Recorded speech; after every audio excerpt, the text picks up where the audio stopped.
शायद तुम्हारी ड्राइंग इसीलिए खराब दिख रही है क्योंकि तुम वो कर रहे हो जो तुम्हें नहीं करना चाहिए। दोस्तों, लाइव ड्राइंग का नाम सुनते ही कुछ लोग ये कहते हैं कि यार लाइव से क्या मतलब है, ड्राइंग करने से मतलब है, वो तो हम कर रहे हैं, चाहे प्रिंट आउट से करें या फिर चाहे फोटो से करें। और कुछ लोग ये कहते हैं कि यार लाइव कौन करेगा।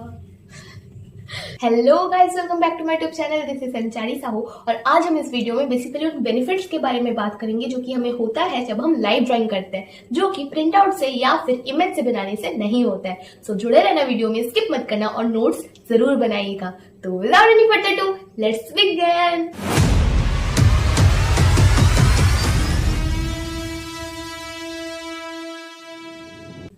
दोस्तों, ये तो आप लोगों ने ऑब्जर्व किया ही होगा अगर आप लाइव ड्राइंग करते हो तो, कि जब भी हम प्रिंट आउट से फिर इमेज से ड्रॉ करते हैं तो सारी चीजें ऑलरेडी वहां पे 2D में कन्वर्टेड होती है। हमें उसको अलग से 2D में कन्वर्ट करना है, फिर देखना नहीं होता है। वहां पे सारी चीजें 2D में ही कन्वर्टेड होती है एक फोटोग्राफ में। बट जब हम किसी चीज को रियल लाइफ में देखते हैं, इस हाथ को अगर मैं रियल लाइफ में देखूं तो इसकी जो डायमेंशन है मेरे को वो भी देखना पड़ेगा कि इसकी एक वॉल्यूम है, इसकी एक सरफेस है, उस चीज को मैं डायरेक्टली देख सकती हूँ। बट जब हम इमेज में ड्रॉ कर रहे होते हैं तो वहां पे सारी चीजें फ्लैट होती है। और इसी से पहला पॉइंट आता है कि 3D अंडरस्टैंडिंग। जब भी हम लाइव से ड्रॉ करते हैं तो हमारे अंदर ये क्षमता बढ़ती है कि हम सारी चीजों को 3D में देखते हुए भी उसे 2D में कन्वर्ट कर सके। वो जो क्षमता है ये बहुत ज्यादा जरूरी होता है एक आर्टिस्ट में रहना, और ये आपको बहुत हद तक काबिल बना देता है सारी चीजों को बना पाने के। इसीलिए जब भी हम प्रिंट आउट से ड्रॉ करते हैं, इन बिगिनिंग इट्स बेटर कि हम सारी चीजों को पहले 2D में ही देखकर उसे 2D में कॉपी करने की कोशिश करें। और जब हम उस लेवल को पार कर जाते हैं तब हमें शुरू करना होता है लाइव ड्राइंग, जहां से हम ये सीखते हैं कि 3D से 2D में कन्वर्ट करना कितना मुश्किल होता है, कितना ईजी होता है। अगर आप देखो तो ईजी ही है, सारी चीजों को स्ट्रेट लाइंस पे ही कन्वर्ट करना होता है, वहां पे भी दिन धीरे धीरे कर्व्स ऐड करते हुए वैल्यू ऐड करना होता है। बट शुरू में फॉर बिगनर्स ये बहुत ज्यादा डिफिकल्ट होता है, क्योंकि अगर आप किसी राउंड सब्जेक्ट को देखोगे तो आपको ये वो एहसास होगा कि वो है। एप्पल को अगर देख रहे हो वो सर्कल है, वो आपको दिख रहा है। वही एहसास आपके ड्राइंग में भी रहना चाहिए कि हाँ, ये एप्पल जो मैंने बनाया है उसको मैंने हाफ साइड ही बनाया है, बट बाकी हाफ साइड है, मैंने नहीं बनाया, फिर दिख नहीं रहा है बट है। तो वो जो एसेंस है, वो जो फीलिंग्स है कि हाँ ये 3D ही है, वो हमारा डेवलप होता है जब हम लाइव से ड्राइंग करते हैं। और इस चीज को डेवलप करना फॉर एन आर्टिस्ट बहुत ज्यादा एसेंशियल है, वरना आप चीजों के रियल एसेंस को कभी ग्रैब ही नहीं कर पाओगे। इसीलिए लाइव ड्राइंग करना बहुत ज्यादा प्रेफर किया जाता है, स्पेशली इन फॉरेन। हमारा सेकंड पॉइंट आता है लाइट एंड शेडो, जिसको हम वैल्यू भी कहते हैं। दोस्तों, हम जब किसी फोटो से बना रहे होते हैं तो वहां पे एक लाइट फिक्स्ड होती है, या फिर राइट या फिर लेफ्ट या फिर ऊपर से या फिर नीचे से कहीं से एक लाइट आ रही होती है किसी एक डायरेक्शन से, और उसी को हम कॉपी करते हैं। वहां पे लाइट्स जो है चेंज नहीं होते हैं। बट जब हम लाइव से ड्रॉ करते हैं हमें बहुत सारी चीजों का ध्यान रखना पड़ता है कि अगर हम नेचुरल लाइट सोर्स से बना रहे हैं तो वहां पे स्पेशली टाइम के साथ साथ जो लाइट के सोर्स का डायरेक्शन है वो बेसिकली चेंज हो रहा होता है, और जिसके वजह से जो हमारा ऑब्जेक्ट है या फिर जो मॉडल है या फिर ड्रैपर या किसी भी चीज को, लैंडस्केप को स्टडी कर रहे हो, उसकी जो शेडोज है और लाइट्स है, इन चीजों की जो प्लेसमेंट है वो चेंज हो रही होती है, जो कि हमें ऑब्जर्व करना होता है। और उसके चलते हम ये समझते हैं कि कहाँ से लाइट आने से किस तरफ कितनी डार्कनेस और कितनी लाइटनेस आएगी। शुरू में जरूर आपको दिक्कत आएगी क्योंकि आपको समझ नहीं आएगा कि लाइट्स बार बार चेंज हो रही है, कि यहीं पे तो मैंने ये चीज बनाई, इसकी शेडो इधर थी, अभी इसकी शेडो इधर आ गई, तो क्या करूं मैं, करूं तो करूं क्या।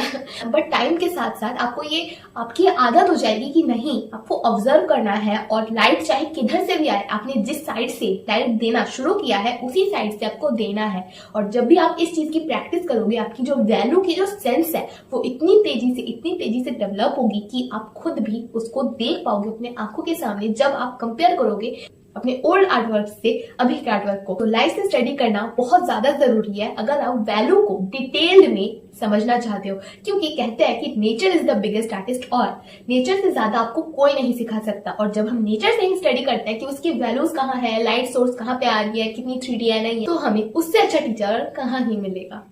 हमारी थर्ड पॉइंट है इम्प्रूव जेस्चर एंड मूवमेंट। जब भी हम दोस्तों लाइव से बनाते हैं तो वो सारी चीजें स्टिल नहीं रहती, सिवाय स्टिल लाइफ की। जब भी हम स्टिल लाइफ को ऑब्जर्व करते हैं लाइव से भी तो वो स्टिल रहती है, बट जब हम मॉडल पे आते हैं या फिर लाइव हम किसी एनिमल को या फिर बर्ड को बना रहे होते हैं तो वो मूव कर रहे होते हैं। चलो, मॉडल तो स्टिल आपके लिए बैठा हो सकता है कि इंसान को आप स्टडी कर रहे हो, आपकी मम्मी को, आपके पापा को, अपनी बहन भाई को स्टडी कर रहे हो, तो वो लोग कुछ देर के लिए स्टिल बैठ सकते हैं। बट जब आप किसी एनिमल को स्टडी कर रहे हो तो वो आपका बात नहीं मानेगा कि आप उसे ड्रॉ कर कर रहे हो उस चीज को वो नहीं समझेगा, तो उसकी जो मूवमेंट है उससे भी आप धीरे धीरे कैप्चर करना सीखते हो कि आपके ड्राइंग को भी देखकर लगता है कि हाँ ये गाय ना इधर से उधर हिल रहा था।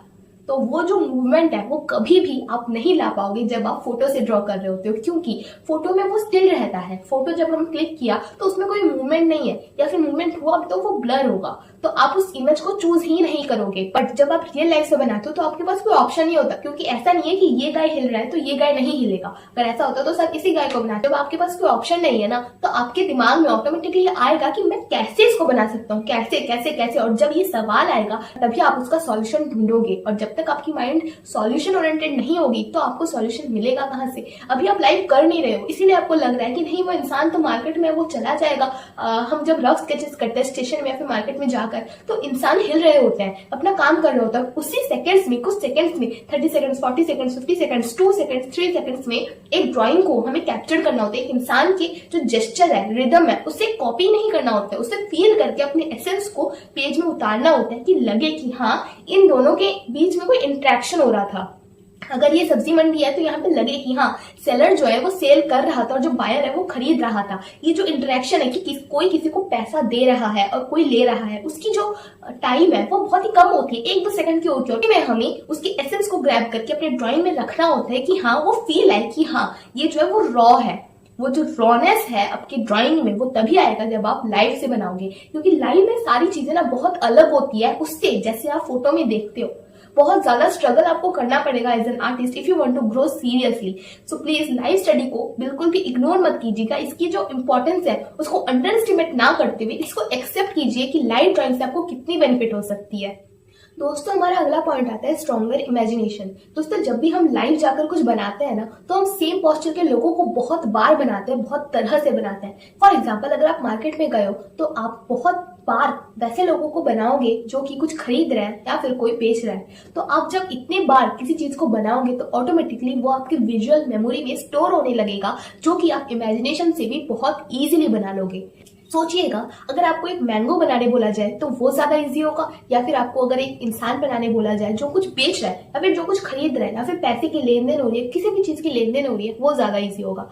ऑब्वियसली ज्यादा लोगों का आंसर होगा मैंगो, क्योंकि मैंगो को आपने बचपन में इतनी बार प्रैक्टिस करा है कि वो इजीली आप बना सकते हो। बट इंसानों को आपने इतनी बार प्रैक्टिस ही नहीं करा है। बट अगर आपने बना भी लिया तो उसकी एनाटॉमी गलत होने की पॉसिबिलिटी बहुत ज्यादा रहेंगी। तो इसको सुधारने का दोस्तों एक ही तरीका है, प्रैक्टिस प्रैक्टिस एंड प्रैक्टिस। तो बाहर जाइए और बनाइए। बिलीव मी, जब आप लाइव से बनाते हो ना तो वो ड्राइंग आपसे बहुत ही ज्यादा इमोशनली कनेक्टेड होता है, क्योंकि आप डायरेक्टली चीजों को देख रहे होते हो और उसको अपने वे में बना रहे होते हो। उस वे में नहीं बना रहे होते हो जिस वे में वो क्लेम्ड किया गया है किसी और से या फिर ड्रॉ किया गया है किसी और से। तो उसमें जो रॉनेस है वो बहुत ज्यादा होती है कंपेरेटिव टू उन ड्रॉइंग्स के जो आपने फोटो से या फिर किसी ड्रॉइंग को देखकर बनाया होता है।